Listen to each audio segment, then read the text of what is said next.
In the news on CHQR, we're talking about prices at the pumps. It's a big topic of conversation. I know it cost me a lot to fill up this past weekend, and it looks like things are only going to get worse. With more, we're joined by Natasha Ravchuk from the CHQR newsroom. Hi, Natasha. Hi, Helena. Okay, so before we talk about gas prices, you were wearing the stamped shirt on Friday. I was. Saturday, they didn't disappoint you. No, it was nice. We beat Saskatchewan 23-7. What a great game. And I must say, I went with a large group of Saskatchewan fans. They all live in Calgary now, of course, but they're still diehard Rough Rider fans. So it was nice after the game. I was not one of those gracious winners, let me tell you.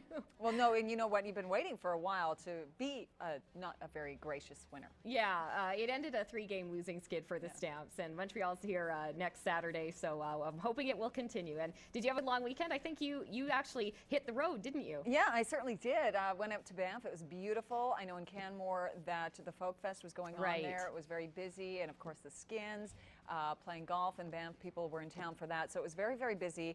And when I got back into town and filled up my car yesterday, let me tell you, it was a bit of a sticker shock. I paid $1.21 per liter for 89 octane. So regular was going at about 116. And, you know, the news today is that we can anticipate 125 per liter for regular by September. That's what one Cal analyst is saying. Yes, Peter Linder, whom I know you had on the show last week. And really, you know, all this relates to what's happening in Alaska, funnily enough. And what's happening there is that BP has had to, it says it's going to have to shut down one of its major pipelines there coming out of the Prudhoe Bay oil field because they discovered severe corrosion throughout the pipeline on the weekend. And so this is going to be cutting U.S. oil production by 400,000 barrels a day. And what we're seeing I know the price of oil just went up more than $2 a barrel, so the market's really reacting to this word and the possibility that we could see some supply shortages. Yeah, you know, oil is at about, what, 77 U.S. per barrel, and we had Peter Linder on, as you were talking about, from Delta One Energy here about a week ago, and he says, you know, $100 oil per barrel is not out of the question. Well, and there is some positive today, though.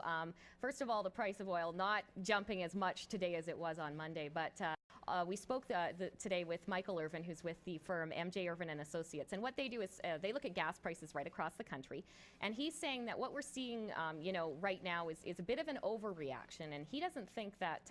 He says, you know, once we get past Labor Day, once we get past the summer driving season, gas prices should settle down. Although he does say that yes, there could be higher prices within the next, you know, week or two as before Labor Day, before we get to that September 1st mark.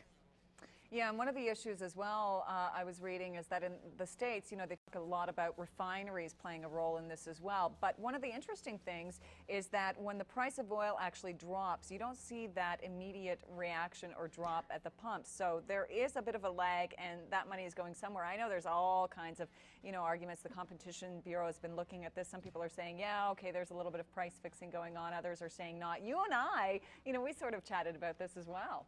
Yeah, I don't know if I agree. I'm not as hyped up, I guess, about gas prices as some people get, but I drive a small car and I walk to work. So yeah, all in all, maybe it just doesn't impact me as much. But I mean, there have been numerous studies that the oil companies don't collaborate when it comes to gas prices. But I know that every time we do a story like this, I get calls from people saying, yeah, why isn't it that the gas prices drop when oil prices drop? It seems to be a bit of a lag time, and yet when oil prices go up, you know, maybe within 24 hours we'll see the price at the pumps go up. So there are people, and I don't know, sometimes I think it's a conspiracy theorist out there who's saying this, but maybe you seem pretty worked up about the gas price situation.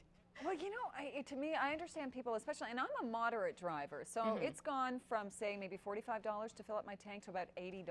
So, you know, it's almost a doubling, and I do that about once a week, I would think, and I don't really drive that much. But when I think about people that drive for a living, you know, transport, or you're talking about taxi drivers, or you're talking about these kinds of people, I mean, really, there's not a whole lot you can do. So certainly it doesn't impact me as much as it will impact other people. You really got to feel for some of those people that, do this for a living and rely on, you know, whether it's the semi-driver or, the taxi driver who has to, you know, the rates don't change even when the price of the pumps go up. So there are those people out there who are really impacted by this. And I mean, eventually it all comes down to the consumer when we see more, you know, higher prices at the grocery store or whatever. But Yeah, I think that, hopefully after Labor Day, once we get past this summer driving season, we will see some relief. I've got to be optimistic. I know, I certainly do too. And just to end off on that sort of note, interestingly enough, we actually pay more per liter for water and milk than we do for gasoline. Okay, so there we go. There you go. Thanks, Natasha. Thank you, Helena. Remember, you can see the Shaw TV CHQR simulcast every weekday morning from 6 to 9 a.m. to catch up on all of your news, traffic, weather, and sports.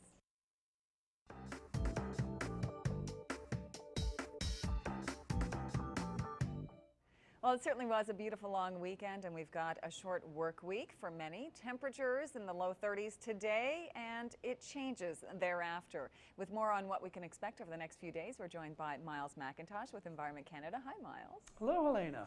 Okay, so today, still around 30 degrees, still a beautiful sunny day. Wow, was this weekend fantastic. Talk about what's going to happen today and into tomorrow. Well, of course, as you said, we're getting some leftover warmth from the weekend. A high of 30 today, sunny conditions. A little bit of that high cloud coming across the mountains, sort of arcing across the upper ridge. Only a few clouds into tonight and a low of 13. And as you said, we're going to be looking at some changes for Wednesday, Helena. Yeah, cold front's going to be passing on through. The timeline on that looks like the afternoon, and there's risk of thunderstorms and showers? Yes, well, what happens is we're still looking at a high of 26. Now, I'm changing that from the numerical models because we start the day on the warm side. But as that cold front comes through, it lends to the instability, and it likes to, the thunder showers like to pop up as we make a change from the warm air to the cold air. So I've got increasing afternoon clouds, scattered showers with some thunder showers, winds north 30 and a high of 26 for Wednesday, and then we settle in for the rest of the week, Elena. And it looks like the rest of the week is fairly unsettled. A similar pattern to what happened actually last week. I know for the beginning part of the week it was sunny and it was pretty pleasant and beautiful temperatures around seasonal. By Friday I was wearing a leather jacket. It was chilly and unsettled. So what are we looking at as we go through the next few days? Well, it does look chilly and unsettled. I've got cloudy with periods of light rain on Thursday, low 11, high 21. It doesn't look like there's going to be as much in terms of amounts or accumulations through Thursday and Friday this week. It comes in a little slower, but we definitely get on the cold side of that front. Cloudy with patchy light rain on Friday, low 8, high 19. So it is cooler, it is wetter, and just not so intense maybe as last week. And what about into Saturday? Well, into Saturday, I still have mainly cloudy conditions. We're trying to sort of burn off that cold, wet air mass. Scattered showers left over on Saturday, a low 8 again, but a high of 20. I'm thinking that that's beginning to show a bit of a turnaround for the later part of the weekend. So again, into the weekend, maybe some improving conditions. Yeah, well, it's still a little far ahead yet, but I think we can hope for that reasonably. So I guess the advice is enjoy your sunroof and or your convertible today. You might not need it for the rest of the week. Yeah, you might want to cover up those little holes for the rest of the week. Thanks so much, Miles. You're welcome, Elena. To keep on top of current conditions, you want to check out the weather bar located at the bottom of your Shaw TV screen. It's updated every 10 minutes, 24 hours a day.